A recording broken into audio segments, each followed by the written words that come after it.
Ladies and gentlemen of the crypto space, we're live on a Friday, January 12th at 12:07 p.m. And some nice volatility in the markets this afternoon.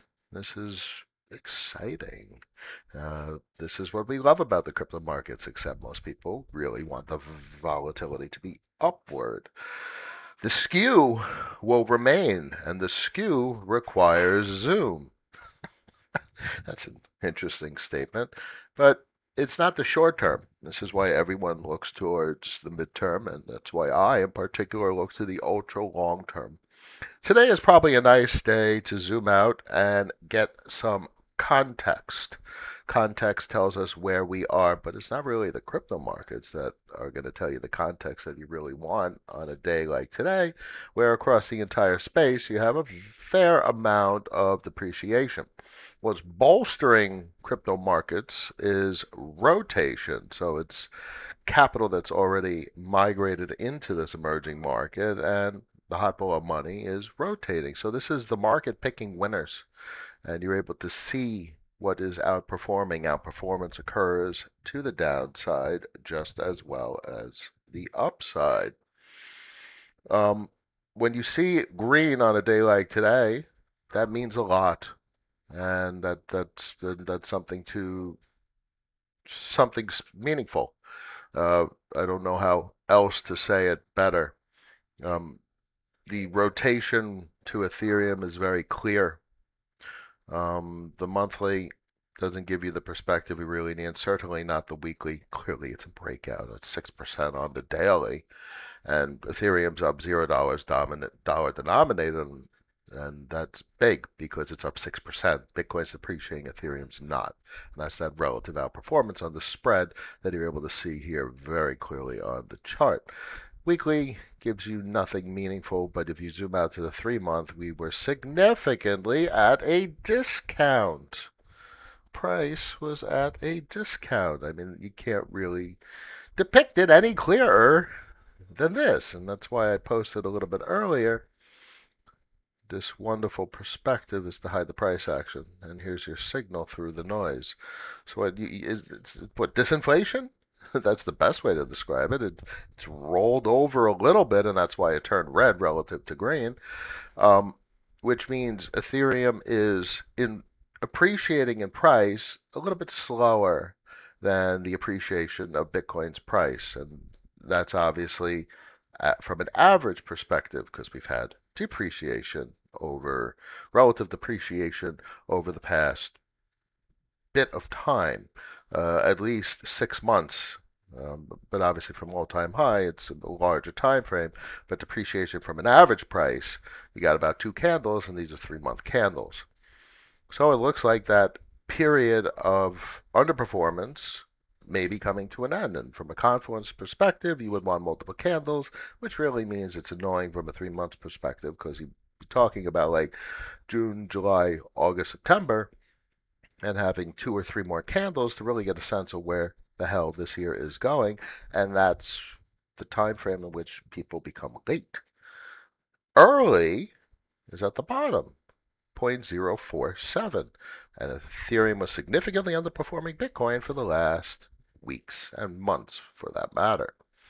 Everyone was crowding into Bitcoin is outperforming. The narrative was Ethereum is nothing and Bitcoin is the historic stories that you are all well aware of, especially running up to the ETF launch. But today, Ethereum denominated Bitcoin is up 6.25% and is finally not at a discount. Bitcoin denominated. How about that? That's, I think, the biggest takeaway. 3 month and 6 month chart. If you have the data for a 6 month chart, it's meaningful. It's such a short lifespan of these assets. The 3 month is very interesting from a average price perspective. Below the average price, it's at a discount. Above, it's at a premium. So dollar denominator for the fun of it, Ethereum looks like a great chart. It's at a significant premium as compared to the average price. You could literally have, a correction to 2000 and finally it's come back to the expected price, the average price, and the premium would vanish. And depending on trajectory, external factors, you may encounter some discount. 1750, 2000, all these numbers are quite reasonable and would still print the higher high relative to Q4 2023. Bitcoin is at a higher premium as compared to Ethereum, as you can see here, and then that happens to be 2 months remaining in this quarter, and that happens to be the making of potentially some sort of shooting star, depending on the follow-up candles. That's not something I would play from a 3-month candle perspective on a Bitcoin. You get invalidations all over the place where rising wedges break to the upside, or so on and so forth. Descending triangles break to the upside. It's a contrarian position to take on on a break of those types of patterns. See a little bit of rotation into aura, which is very interesting, and it's dollar denominated. Uh, I'm not sure what to take away from that. It's just been run down in the price so much, but it's interesting that it's up 4% on the day that everything is down 5 to 10%. TIA holding on to its gains, which is interesting. Nice rotation, probably coming out of, say, 9%. And you got people taking profits across the board on TIA, but that rotation, concentration of capital, is allowing it to attain price stability. I don't think we're going to get anything from a stablecoin perspective. It's just too short term. Week over week is what's most meaningful, and you don't get a stablecoin perspective from a Cosmos hub, that vantage point. But here, from an Ethereum standpoint, it came down. So we were at 2 and change percent week over week, and now it's at 1 and change percent. So as you can see here, can we zoom in? There has predominantly been exogenous capital flow in, but on occasion, 200 mil on December 30th, almost 2 weeks ago at this point. You could expect that kind of churn, and that's the entire point of inspecting exogenous flows into and out of this emerging market. And we're now at the point where we can expect really the endogenous creation of money. That comes probably in the following 2 or 3 quarters into Q3 of 2024, where people feel that their collateral is worthy of accessing the equity, so on and so forth. Um, I expect this continued chop. This is chop. This isn't crashes. This is not even a correction. This is just volatility and people taking profit. You're talking about 5% corrections on average, it looks like. Um, Macroeconomics look interesting, and this is always a perspective to keep in mind. On the 3 month, from a dollar perspective, we are still at a premium significantly. So energy is the always the hot button issue, especially with what's going on in the Red Sea. Yemen's right on the corner there, and that's a complexity. And the potential is always there for these external events to cause significant fear. And, and that's clearly the case on a day like today, after a night like last night, what was reported in the Red Sea region. Um, doesn't mean much with regard to expectations in the long, even the midterm, probably. On the short term, what do you get? You get this volatility. All the financial activities that need to occur in 2024. That's completely unchanged, except maybe it gets worse, except maybe the deficit spending gets even worse. And the risk, as Fed guy says, is things get gross from a fiscal spending perspective, and then we get into literally financial complexities, and financial complexities from a U.S. perspective tend to be geopolitical uh, instability inducers globally. It is a hot mess in the Middle East right now, unfortunately. But we sit back as armchair macroeconomists, armchair geopolitical inspectors, and we do our best to navigate this shit for ourselves personally. Gold 245 looks relatively stable. Lovely price point for gold. Um, wow, natural gas 6% on the day. Complicated stuff. Currency, credit, China's doing its thing. 0.7, 0.8% on the day. China's stimulating. Um, as Mike Howell talks about, cross-border capital, like all the central banks are easing. They're all worried. They want to control the bottom. They want to control the deflationary directionality, and they want to prevent a contraction. They want to prevent recession. So they're cutting. And the U.S. is going to be the last to cut, it appears, in 2024 at some point. And how much they're going to cut, you got all those futures projections, whether it's 7, whether it's 3, whether it's whatever it's going to be. They're trailing. And maybe that's from a luxurious position. Whatever position it's from, we need to respond accordingly. And fortunately, from a crypto market perspective, the liquidity injections from the rest of the world and the easing of financial conditions literally support this market. It's not like you're on NASDAQ or the S&P and all that capital that is from overseas funnels through these domestic U.S. banks, these brokerage houses, and these equity management firms. And that's not the case with crypto markets. So these markets have a direct line to the capital flows from all the countries around the planet in very much a different way as compared to U.S. Equity markets. There's no centralized access point to these networks, which is why they're much more capable to respond to the loosening of financial conditions around the planet. Interesting rotations today. Ethereum marginally down, broke above 2,700 for a couple of minutes, back down to the 25s, outperforming nicely. This is a lovely chart. This is one of my favorite charts. DXY in the 6-month is another one of my favorite charts.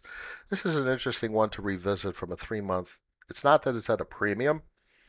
Energy is in question, so this is a period of risk still until we see things stabilize from a geopolitical perspective and the dollar has a capacity to run down much more meaningfully into discount region. And that would give us a lot of breathing room with regard to global systemic liquidity. As the dollar depreciates, there's more capital around the world available for investment purposes. Always nice from a 3-month perspective to highlight our 2 most previous crypto bull markets. The second you breach that time-weighted average price in the 3-month, things get a little frisky in the crypto space. This is, 2016, 2017 bull market, and the latter, this one, is 2020, 2021. Dollar depreciates. That's the meaning of the dollar depreciating is the purchasing power of foreign fiat, and they're easing. So liquidity conditions outside the U.S. combined with appreciated dollar-denominated value of their currency leads to significant inflation of asset prices, especially ones that you don't have to have that capital flow through United States banking infrastructure. Decentralized access, which is quite extraordinary. Anything else? How's the bond market doing? Relatively stable.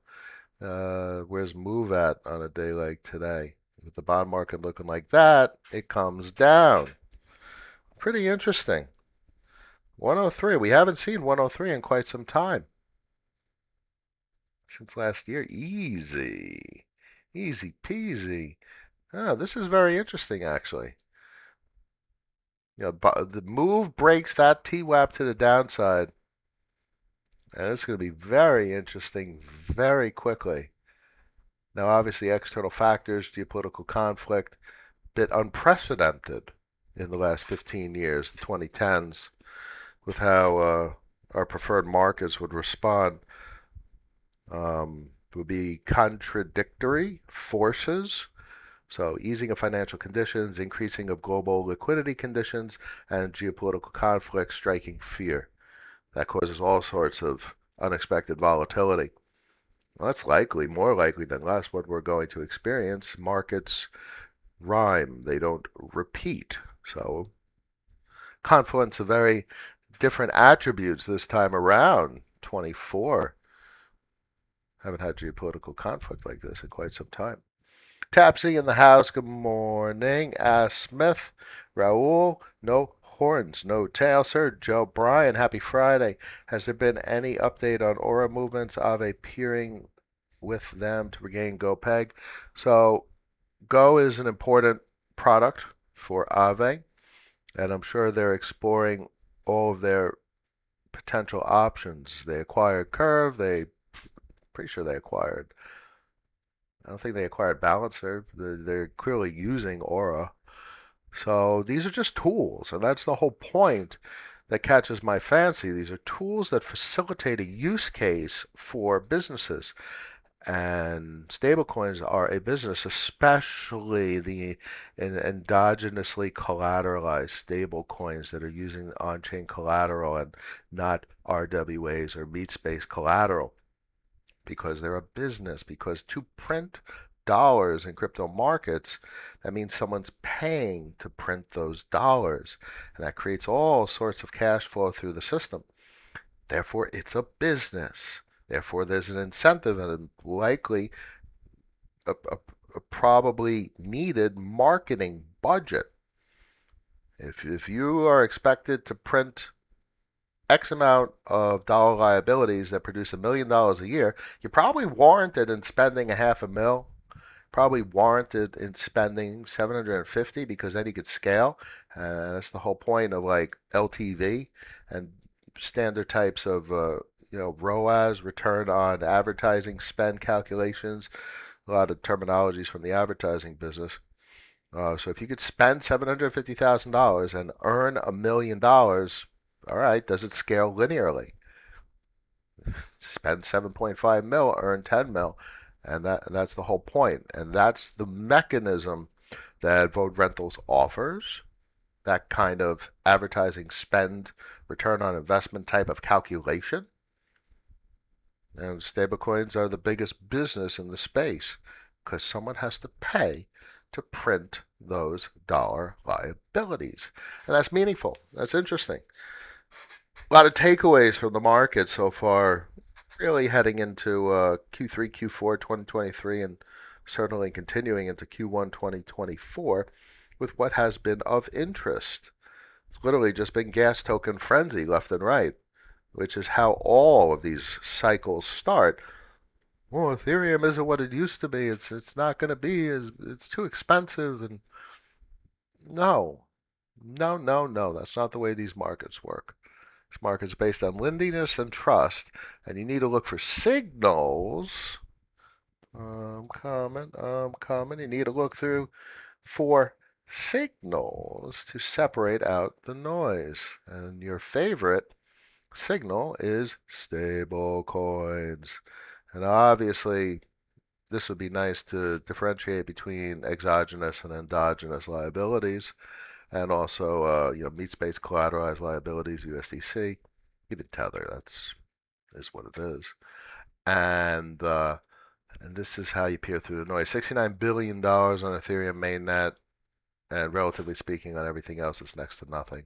3% positive sub-environment on Arbitrum. I don't think I have as much Arbitrum exposure as I want, but a concept they often talk about is position size. And if you cannot acquire a position size that is appropriate, that will produce for you expected returns, it's not reasonable. And you have to invalidate even considering a position. If you cannot have an appropriate position size, that's it. And it's very disappointing. Which means the larger the portfolio, the more exposure you're able to have to a variety of assets that are cash flow productive or have great appreciation potential, which reduces to the age-old statement that the more money you have, the easier it is to make money. Smaller portfolios need to concentrate more, diversify less, make bigger, more concentrated bets, which means you really have to hone in that risk-reward calculation and allow time to do what it does.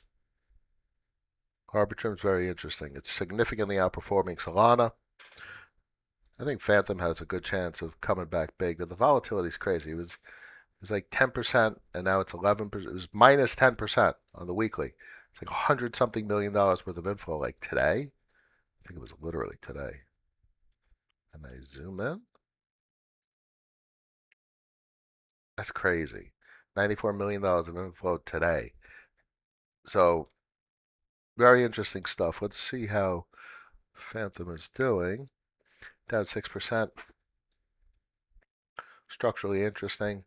Next to nothing on the gas prices, so you could easily see significant multiples here, which will have little to no impact on the network and the volume on the network and the velocity on the network because transaction fees are just so damn cheap. Obviously, there's a negative correlation between Ethereum appreciation and volume on the system. When Gwei hits 1,000 and it's $800 transactions, activity is going to slow down a little bit. You think? But you get the volume might not slow down because of activity size. Someone throwing around 100 grand looking for 10, 15, 20% return doesn't really give a shit about $500 transaction fees, $1,000 transaction fees. So just food for thought. You won't say no to that opportunity. If you can make 20 grand, that's going to cost 1,000. That's the whole point of a risk reward calculation. So gas fees are not negative at all the way most people respond. They're certainly going to inhibit a small portfolio's capacity to engage with the expensiveness of the network. Just like person's portfolio inhibits their capacity to shop in Las Vegas. So you don't shop in Las Vegas. But you sure as hell still want to shop in Las Vegas. Strange the response that people offer for how expensive it is on Mainnet, but they don't complain. More so, they aspire to being able to shop in Las Vegas or Fifth Avenue in New York City or Bal Harbor in South Florida, like the high-end shops. They all want to do it, except they they have a negative perspective on how expensive it is on mainnet. I don't know. That's a strange one that I try and process every now and then. Happy I didn't forget to leave up the main screen. Where the hell's comments? Dan, did you see new Medium article for FXUSD? Looks interesting. Nice FXN bump today. I don't have FXN from a trading view perspective, but we could pull it up on token terminal. Probably around 90 bucks. Wow. Wow. Huh. I mean, it's literally a 5 mil market cap. Wild. Someone took a big position. I mean, on the 4 hour, that's a big run up from 80. Some big buys. Yeah, very interesting. I mean, clearly it's going to run down, and I don't have averages on here, but you can get retrace and people that have been sitting up here. They're like, oh, a little bit of exit liquidity, and they're going to get out. This is very interesting. Um, I mean, that's big stuff, dude. FXUSD's there you go. Literally, as I always do, I scream to high heaven that on-chain dollar liabilities are the biggest business in the entire crypto space, and people need to pay to create them.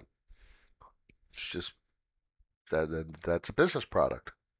Big deal.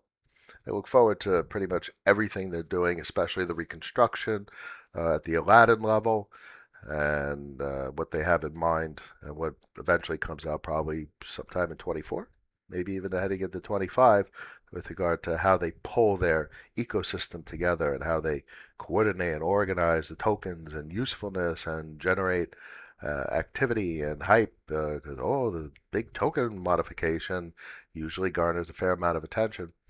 And they sure as hell have a product suite that is impressively marketable. The amount of VLCVX that they control is extraordinary.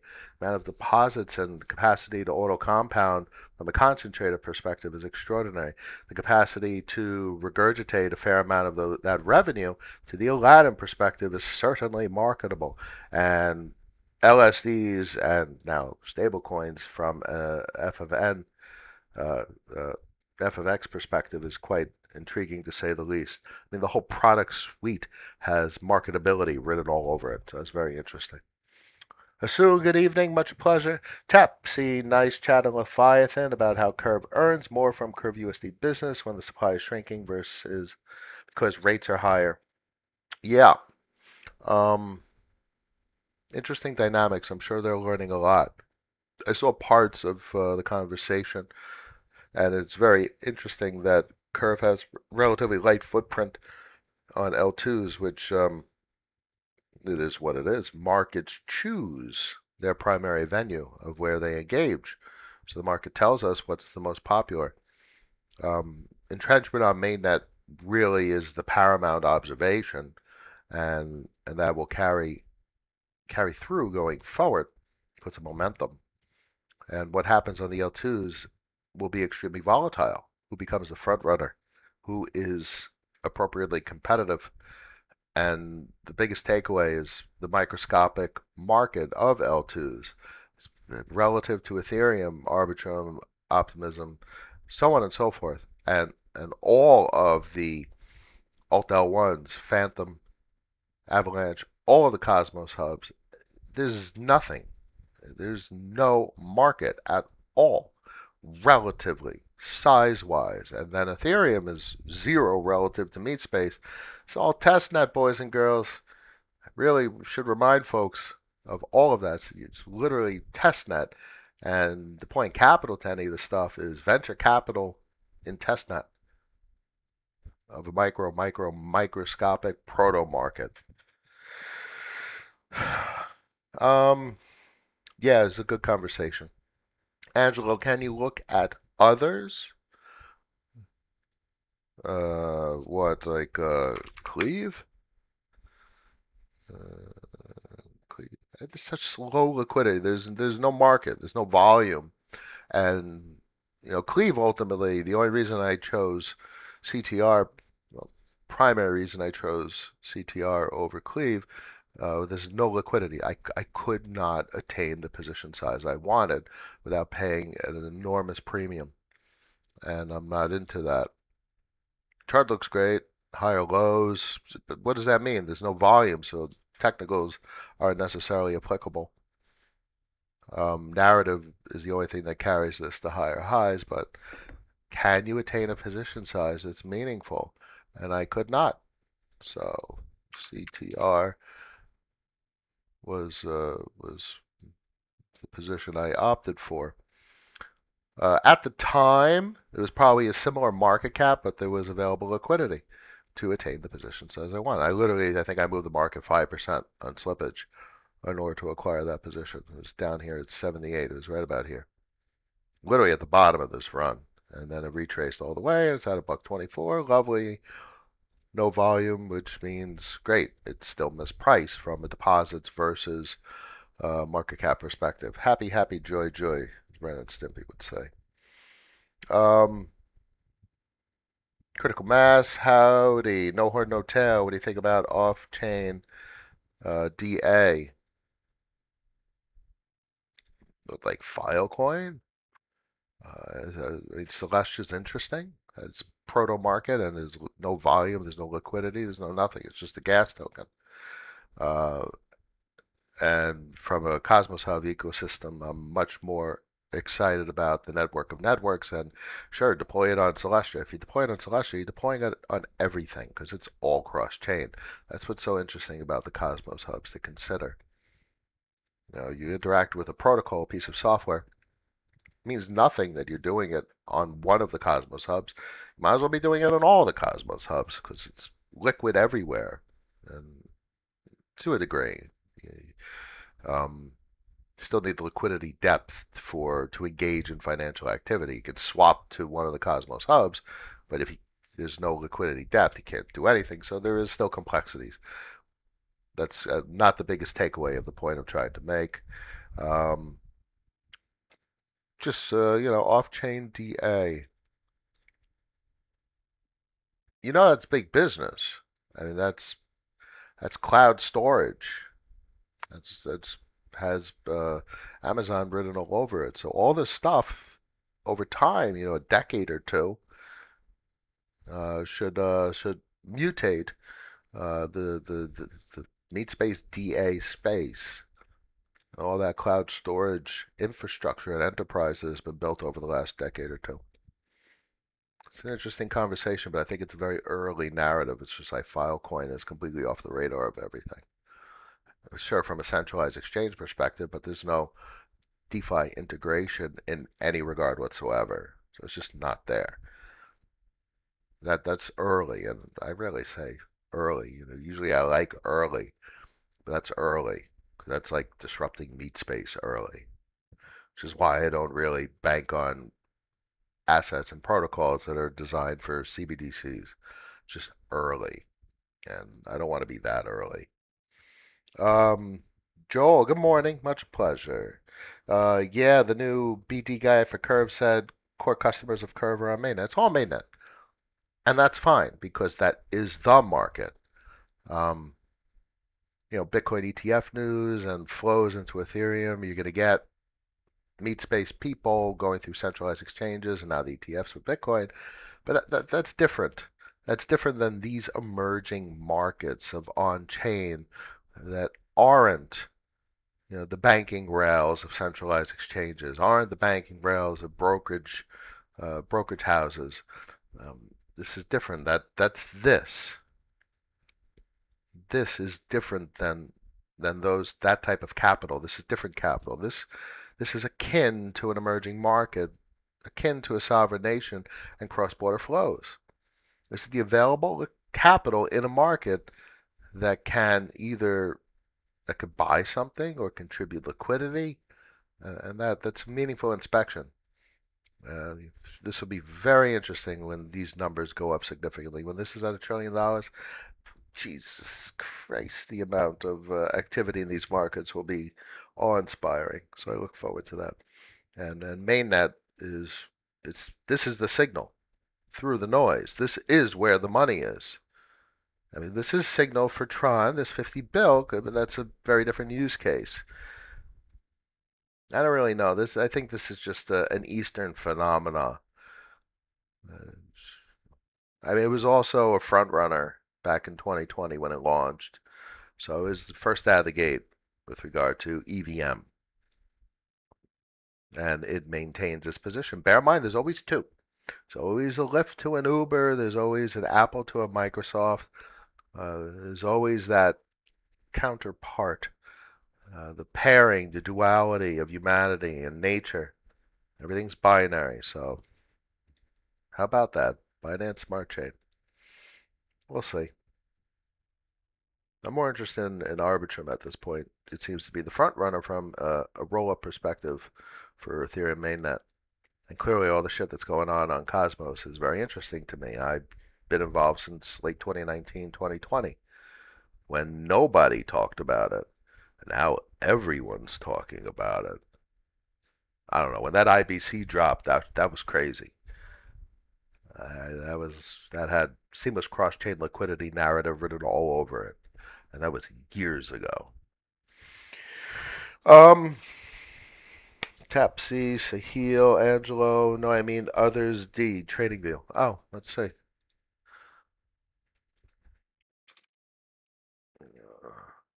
Total cap, excluding what? Top 10? Yeah, interesting. Looks pretty good. Very nice. 3-month perspective. Premium. Could easily get a big discount. Could easily see 10%. And that just is coming back to Earth. So 3-month market looks very constructive. The chart looks very constructive. I like this chart. Definitely got to keep this here. Let's move it up a little bit. Let's move it up a little bit. We'll put it up at the top, actually. Oh, put it right below BTC. USD. No, let's put it below ETH BTC. So spread more or less. Sahil, Hey Cap, hope you're doing well. From what I understood about Curve is that if the price doesn't go up, the system doesn't work. Am I right in understanding that? And is CTR similar in its approach? No, CTR has access to STCRV voting power. Um, uh, see, if Curve doesn't work, countless protocols in the crypto space doesn't don't work. And Curve works when the price is going down as well. And it's at 56 cents. Looks fine to me.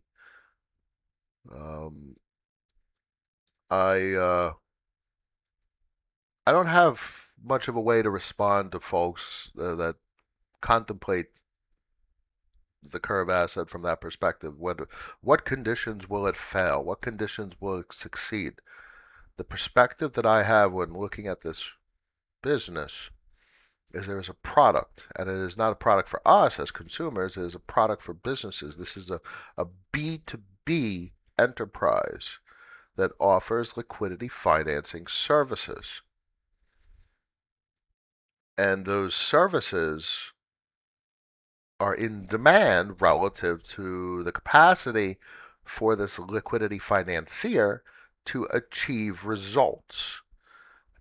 That is the threshold for viability. Because if the customer drives up, and the customer isn't us, the customer is the businesses that are using it to finance liquidity, that's the inspection to make whether something works or not price point. Price point is so far departed from the most meaningful inspection. When I think about this asset and this business, I'm like, how many protocols are going to launch in the next 2 years? And what kind of service can this business offer to those protocols to better their business? And this is aside from Aura and Balancer operations, these are the only two protocols used in the entire crypto space to finance liquidity. And it's imperative because if you don't have liquidity, you have an illiquid market and you have extreme hypervolatility. You don't have a healthy market. You don't have a way to stimulate demand, literally just providing liquidity for the incentives, and that stimulates demand. So these are all meaningful considerations, and this is the type of product that I want heading into a market where we could potentially have uh, asymmetric expansion of the amount of protocols that are being built by developers around the world. If you compare 24 to what occurred in 2020, it could potentially be huge because that kind of market frenzy that occurred in 2020 created that developer ecosystem, and it was an explosion of productivity. Now, the second time around, you could have an even greater explosion of productivity, building, businesses coming online. And when I say businesses, I mean protocols, but they're businesses. And now there's a history for how to establish liquidity depth and finance it. And just it doesn't work, pull two style where you go to uni and you're just deploying your token as an incentive to provide liquidity for your token. It's instant death. So that's why this system has been so appealing over the last couple of years for myself. It's that third party, centralized liquidity financier. And you have the federation that was required for this to emerge. Otherwise, it would have just continued its hyperinflationary death spiral. But there's a reason it's able to do what it does from a financing perspective and not just go down, down, down, down, down, and down. So then to understand that, you have to understand a little bit of economic history, to which I'm basically an amateur, but I understand the bullet points of concept of recycling and sterilization from a sovereign nation state level and the way fiscal is financed from a government bond issuance regime and how the incentives are applied to discourage liquidation of those instruments, those treasuries, in the instance of the U.S. And that's the analogy that I draw. And in this case, you have all these protocols that accumulate this governance rights, which is, I don't know, it's not a one-to-one analogy. And the analogy has overtones and broad brushstrokes, but it's there because the only way this continues to work is if third parties are drawing up excess supply, providing the constant bid, because there's constant emissions, and that would cause constant depreciation. So the takeaway from this chart is not down. It's crazy that it doesn't go down. Food for thought. Hey Cap, hope you're doing well. From what I understood about Curve, I nailed that one. Sahil, thank you. Tapsy with the IPO of USDC. Will be interesting to see how such businesses will be evaluated. Tether, much more international presence. USDC, very US domestic. I think there's going to be a lot more business to see from a stablecoin perspective in the US, especially if their IPO is successful, especially as liquidity and therefore liquidity significantly expands in this market. There's 69 bill on Ethereum mainnet when there's 1, 2, 3, 4, 5 trill. Changes the whole equation. That's when real businesses, meat space businesses, start doing things in these markets because they want to tap the opportunity. They want to tap the attention and where the capital is. So they build products and services.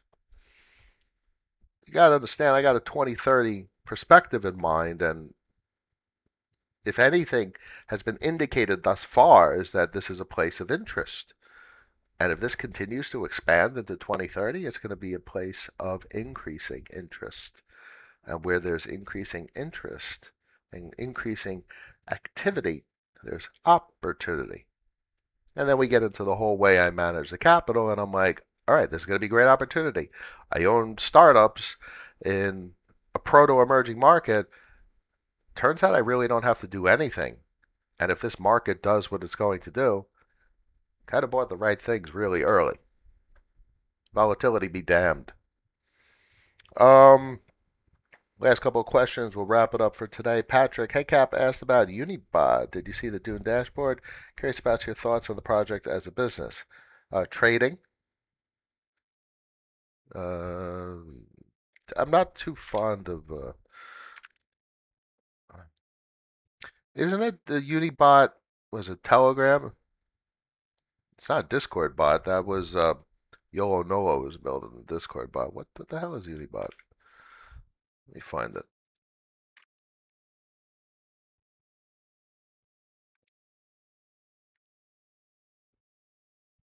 Trading.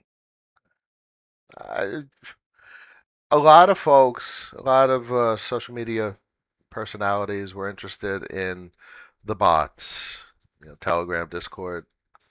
I just don't care. I always see trading as a means to an end, and that means is settlement. And was really much more interested in stablecoins, which are on-chain dollar liabilities, and how people have to pay to print them. And you're in the U.S. and someone in Europe, and you have USDC in the U.S. and someone in Europe wants to get paid in USDT, and they hate banks and they want to get paid uh, in USDT to their Ethereum address because that's what they use as an account. You got to go through an on-chain exchange. So it's just a means to an end, and that end is settlement. I'm sorry, I don't really care at all about these bots for trading. It's off the radar for me entirely. And yeah, it'll go a 10x on the money, 100x on the money. Shit in Vegas goes 1,000x on the money. And businesses around gambling are big business. I don't care. Um, there's gonna be an endless UI and product for the gambler. If I wanted to own gambling, I would have uh, bought the seed round in Intent X, and I literally opted out. I didn't want it. I don't need it. I don't want it. I want to own dollar liability printers because that's bigger than Vegas. That's the Eurodollar market. That's banking. So honestly, Abracadabra is more interesting than another exchange. Uh, MIM is interesting. It always was, and it will continue to be because dollars are the biggest business in this crypto space. Hope that helps. Um, Assume, yep. Hope I clarified my position on that. I appreciate everyone staying with me today and staying with me all these years in these markets. I think these markets are very interesting. Now Ethereum's down about 1.5%. Look at the spread, still up 5% on the day. I love these markets. 23 people made it to the end of the stream. 5 likes. Press that thumbs up button. I appreciate each and every one of you. Tell everyone to subscribe. Link in the description for the most rational community in the entire crypto space. I wish you all a wonderful weekend. Try and unplug. Try and peer through the noise. Find the signal. Zoom out. Relax. Take a breather. There's much more crazy shit going on than just price volatility. I will see you guys next week. Catch you then. Peace.